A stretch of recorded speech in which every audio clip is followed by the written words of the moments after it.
Okay, let's get into this.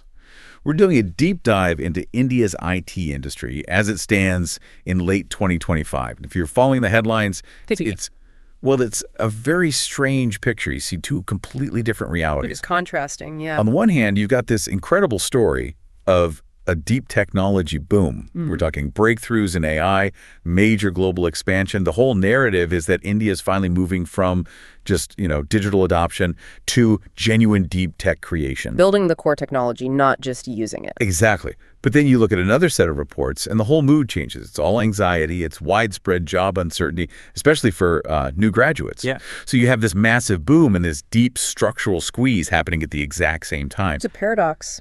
It is. So our mission today, using the sources you've provided, is to try and reconcile these two narratives. We're going to look at the huge shifts in tech hiring, the government's really high-stakes bet on deep tech, the cybersecurity threats that come with all this growth, and finally, the digital foundation holding it all up. And I think we have to start with the anxiety, with the number that's driving it. The sources are pretty clear that because of so-called silent layoffs, so we're talking about attrition, not replacing people, restructuring about 50,000 tech jobs are on the line just in 2025. 50,000. That single figure really sets the tone for the market right now, even with all the positive news. It absolutely does. And that figure tells you this isn't just a blip. It's a real structural change. So let's make that our first segment. The new reality of tech hiring. Right. Because this isn't just a cyclical downturn. It's a fundamental change in the talent pipeline. And the numbers, when you look at them, they're pretty shocking. Yeah. The data shows that only about 15% of total IT hiring in 2025 is for entry-level positions. 15%. Wow. Just 15. I mean, that's just a tiny fraction of what it used to be, isn't it? That number alone explains all the placement stress you hear about on campuses, even when the big companies are posting strong profits. So if entry level is only 15%, where is the rest of that demand actually going? Well, that's the interesting part. The demand hasn't vanished. It's just moved up the ladder. It's consolidated. The bulk of the market, we're talking about 65% of the total demand, is for mid-career professionals. So people with, 4 to 10 years of experience? Exactly. 4 to 10 years of specific demonstrable experience. Companies are actively choosing proven reliability over raw potential. They want an immediate return on their investment. Okay, so if you're listening to this, what does that actually mean for you? It sounds like employers are they're completely repricing risk. That's the perfect way to put it. They're looking at the massive multi-year investments they use to sink into these huge training pipelines for fresh graduates. And, in this climate, they're deciding it's just too risky. It's cheaper to pay a premium for someone who's already up to speed. Precisely. They want a finished product, someone who doesn't need 18 months of costly training. So graduating from college, well, it's not the finish line anymore. It's just the qualifying round. That's a huge shift. Yep. But then, does this create a problem down the line? I mean, if you squeeze the entry-level pipeline this hard, where does your future mid-career talent come from in 5 years? Is that sustainable? It's not, and I think the industry knows that. But the immediate pressure to control costs is overriding that long-term risk. For now, what we're seeing is companies essentially outsourcing that training cost. They expect individuals or, third-party boot camps to get new hires ready. So the message is specialize and specialize early. Yeah. Generalist skills are being commoditized. Absolutely. And that demand for very specific, high-level expertise is the perfect bridge to our next topic. While the generalist roles are contracting, let's pivot to where all the money and energy is flowing: deep tech. And this shift it's not small. The sources confirm that deep tech funding in India has literally doubled in 2025. Doubled. It's a huge signal. It's an unambiguous signal that the entire economic focus is moving away from just building apps or providing basic IT services and towards deep tech creation, building foundational IP. And the ecosystem is there to support it. India now ranks 6th globally in this. We're talking about 3,600 deep tech startups. And within that massive landscape, the single biggest, highest stakes bet is in semiconductors. Right. The projections are enormous. They are. The domestic market is set to more than double from about $54 billion this year, 2025, to $108 billion by 2030.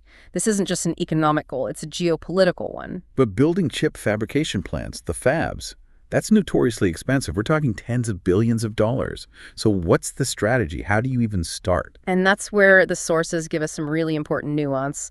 The government's approach, which is backed by a massive Euro 76,000 crore investment through the India Semiconductor Mission, is very strategic. They are prioritizing fabless design first. Fabless design. Okay, so for our listeners, what does that mean in simple terms? It means you focus on the brains, not the factory. You prioritize designing the chips, creating the intellectual property, the blueprints, before you take on the colossal financial risk of actually building the manufacturing plant. So it's a risk mitigation strategy? A brilliant one. It lets you build up indigenous IP and a talent pool quickly. And we're already seeing the results with companies like Mindgrove and Incore designing their own chips. And the sources mention the approval of 10 semiconductor projects already, which shows serious momentum. But this is a long-term play. A very long-term play. But let's look at where this deep tech investment is becoming really tangible right now. Some of the examples are incredible, starting with health tech. Okay. Take a company called Peptris. They're using AI for drug discovery. And the key isn't just that they're using AI, it's the outcome. They're trying to cut the preclinical discovery time from, say, 4 or 5 years and $600 million. Which is standard. Right. Down to under 24 months and less than $500,000. If that works consistently, it's not just an improvement, it's a complete paradigm shift for medicine. It changes the entire economic model of R&D. Okay, what about in mobility and energy? There's a great example, ETRNL Energy. They're tackling battery tech with something called 3DEA technology for lithium-ion cells. Yeah, it uses a 3D architecture inside the cell. It allows for much faster charging, it's safer because it reduces the risk of fires, and it's lighter. This is that foundational hard engineering that directly attacks the biggest hurdles for EV adoption. And then there's robotics. You see companies like Moito Automation. They're not just building robot arms, they're creating AI software that gives those arms human-like perception. Right, so the robot can handle complex tasks in a factory that aren't just simple and repetitive. It can adapt. And then you have companies like IROV with their marine robots, Tione and Trout. I love those names. They're doing underwater inspections for things like oil rigs and pipelines. Incredibly dangerous work for human divers. This is deep tech replacing labor with sophisticated, homegrown IP. It's an amazing picture of growth. But all of this hyper-digitalization, it creates mass vulnerabilities. Which brings us right to our third segment, the cybersecurity undercurrent. It is a powerful undercurrent. The scale of the threat is just immense. The sources point to over 1 million ransomware attacks in the last year alone. 1 million. And what's really interesting is that the criminals are evolving so fast that the old security models are breaking down. What do you mean by old models? I mean signature-based detection, the idea that you can identify a virus by its digital fingerprint. The bad actors are just changing their code too quickly now. So the whole industry has had to shift to behavior-based detection. So it's not about what a file is, but what it's trying to do. Exactly. Is it trying to encrypt your files? Is it trying to access the network? That's what security teams are looking for now.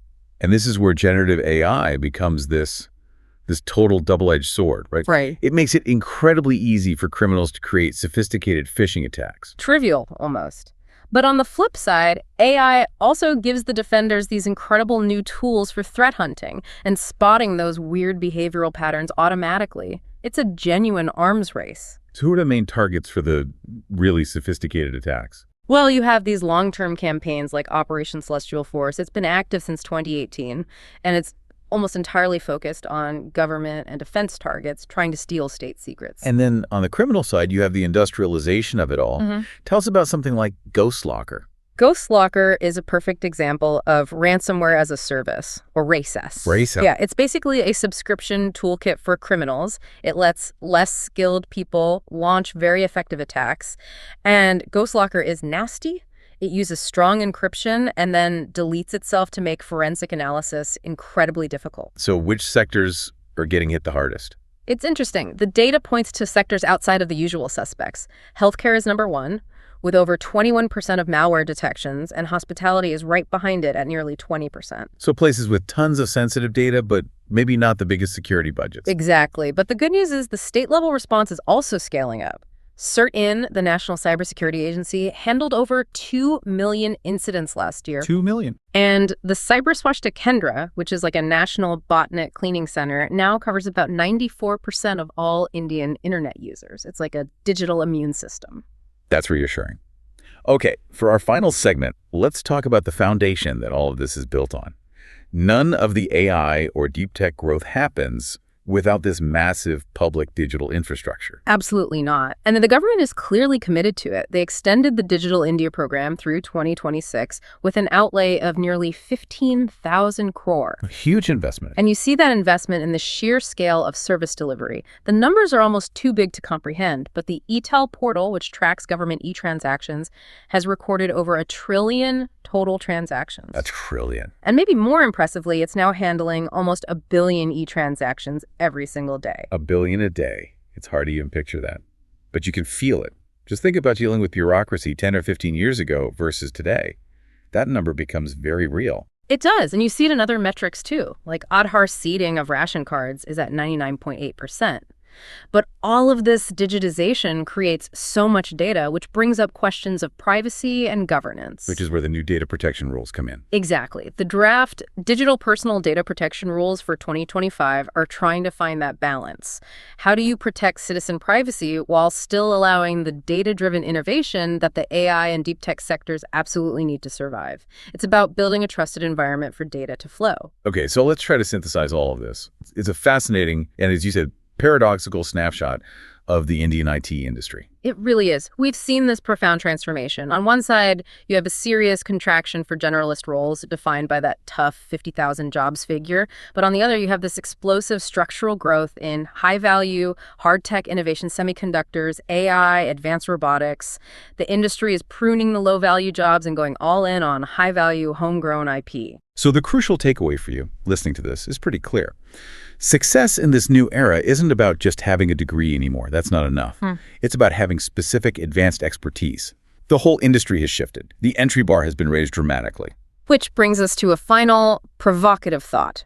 Given that 65% of the hiring market demands experience, and the country is making these huge structural pivots into incredibly complex fields like quantum computing with the MAQAN project, it raises a monumental question. Okay. How quickly can the academic and training institutions actually pivot their own curriculums to make sure that small 15% pool of entry-level hires are what you'd call finished professionals, people who are ready on day one for the next industrial cycle? Is our education system agile enough to keep up with the new demand?